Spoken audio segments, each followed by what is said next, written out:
اعوذ باللہ من الشیطان الرجیم بسم اللہ الرحمن الرحیم۔ سورہ الاحزاب چیپٹر نمبر 33 آیت نمبر 45 to 48۔ اے نبی، ہم نے تم کو گواہی دینے والا اور خوشخبری دینے والا اور ڈرانے والا بنا کر بھیجا ہے، اور اللہ کی طرف اس کے اذن سے دعوت دینے والا اور ایک روشن چراغ، اور مومنوں کو بشارت دے دو کہ ان کے لیے اللہ کی طرف سے بہت بڑا فضل ہے، اور تم کافروں اور منافقوں کی بات نہ مانو اور ان کے ستانے کو نظر انداز کرو، اور اللہ پر بھروسہ رکھو، اللہ بھروسے کے لیے کافی ہے۔ جیسے کہ میں نے بتایا کہ یہ سورہ احزاب، یہ خندق کی جو جنگ ہوئی تھی جس کو احزاب کہتے ہیں، اس سورہ کے اندر اللہ سبحانہ و تعالیٰ نے اللہ کے رسول محمد صلی اللہ علیہ وسلم کی بتایا، آپ کا کام یہ ہے کہ آپ جو لوگ اللہ سے ڈرتے ہیں ان لوگوں کو خوشخبری سنا دیں، اور جو لوگ غافل ہیں ان کو صحیح راستہ بتا دیں، اور آپ کا کام یہ ہے کہ حق اور باطل کے درمیان فیصلہ کر دینا ہے، سمجھا دینا ہے، بتا دینا ہے کہ کون سی چیز صحیح ہے، کون سی چیز غلط ہے۔ آپ اندھیروں میں ایک اجالا ہو، ایک روشن چراغ ہو، اور جو مومن جو اللہ پہ یقین کرتے ہیں، ایمان لاتے ہیں اللہ پر اور اللہ کے رسول محمد صلی اللہ علیہ وسلم پر، ایسے لوگوں کو بشارت ہے، یعنی خوشخبری ہے کہ ایسے لوگوں کو اللہ سبحانہ و تعالیٰ بہت بڑا فضل کرنے والا ہے۔ اور جو کافر لوگ جو آپ کو تکلیف دیتے ہیں، جو آپ کو جنگ کرنے پہ ابھارتے ہیں، جو آپ کو بار بار تکلیفیں پہنچاتے ہیں، اس کے علاوہ منافقین وہ ہیں جو ظاہری طور پر مسلمان دکھائی دیتے ہیں اور وہ کہتے ہیں کہ مسلمان ہیں،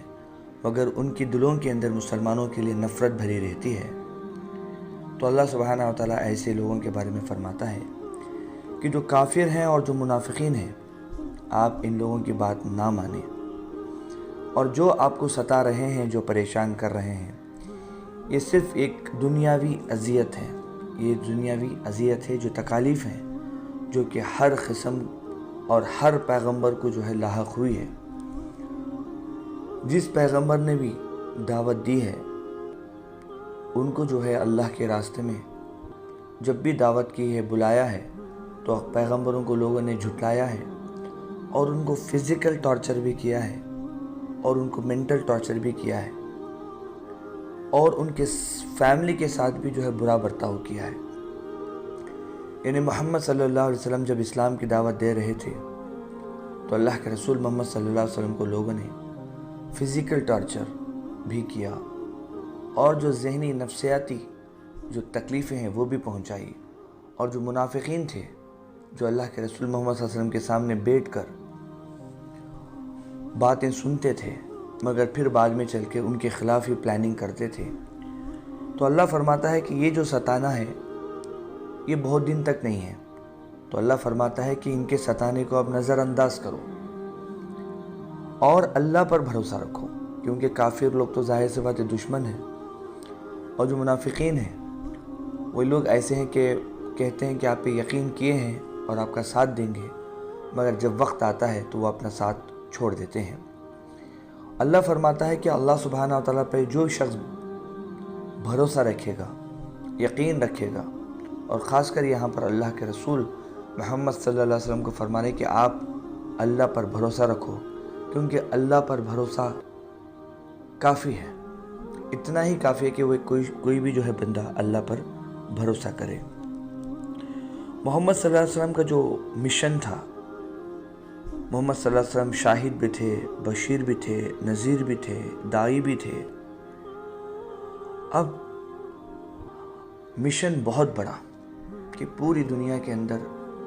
صحیح میسیج پہنچانا ہے کہ اللہ کے سوا کسی کی عبادت نہیں کرنا ہے، اور جو آخری رسول محمد صلی اللہ علیہ وسلم کو اللہ نے جو سلیکٹ کیا ہے ان کے بارے میں بتانا ہے، ایک انفارمیشن پہنچانا ہے،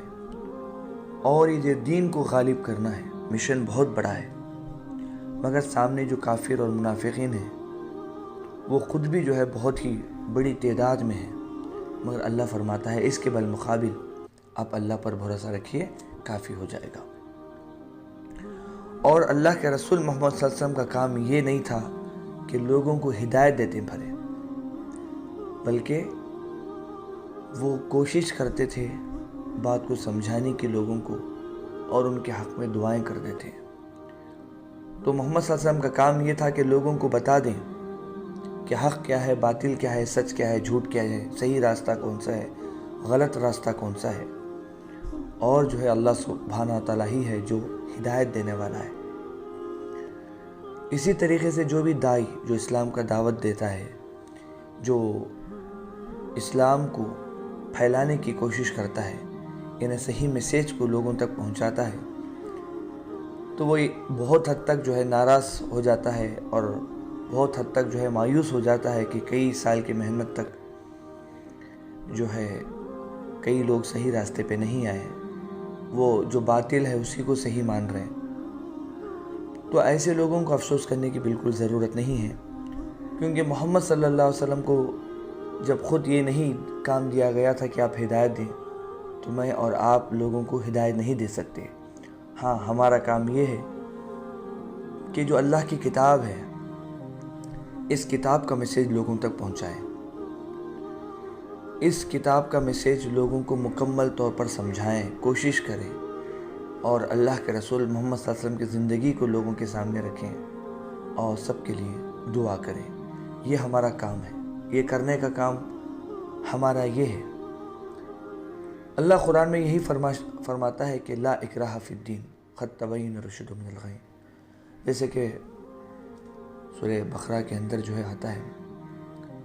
کہ قرآن کے اندر بتا دیا گیا کہ جو حق اور جو باطل ہے وہ کلیئر طور پر بتا دیا گیا ہے،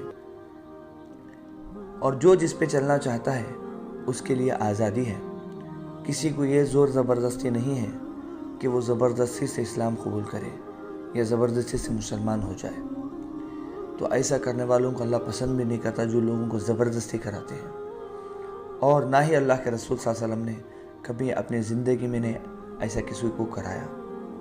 بس اللہ سے دعا ہے کہ اللہ سبحانہ و تعالی ہم سب کو ہدایت عطا فرمائے، صحیح راستے پہ چلنے کی توفیق عطا فرمائے۔